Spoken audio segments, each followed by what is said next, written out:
কমলিকা রয়েছেন আমাদের প্রতিনিধি আমাদের সঙ্গে। কমলিকা, আমরা এর আগে দেখেছি আনন্দ কুমার তিনি বলেছেন যে বিরোধীরা অন্তর্ঘাত করছেন, এরকম একটা অভিযোগ এনেছেন।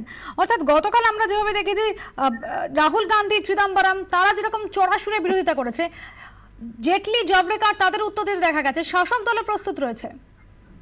দেখো, লাস্ট 3 দিনই কিন্তু দুপক্ষই দেখানোর একটা চেষ্টা করছে যে দুপক্ষই ডিবেট চাইছে, দুপক্ষই চাইছে সংসদ চলুক, কিন্তু সংসদ চলতে পারছে না।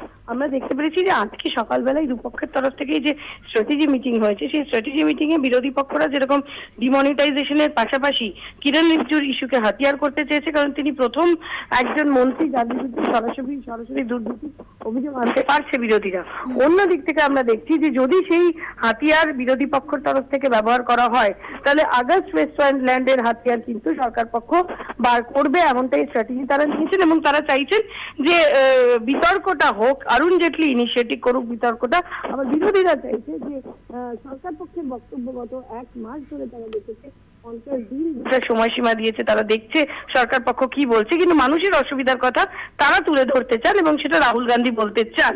সুতরাং দুপক্ষই দেখানোর চেষ্টা করছে যে দুপক্ষই সংসদ চলতে দেওয়ার জন্য বদ্ধপরিকর, কিন্তু কেউই কিন্তু কোনো পক্ষই কিন্তু ইনিশিয়েটিভ নিচ্ছে না যার দরুন সংসদটা চলতে পারে।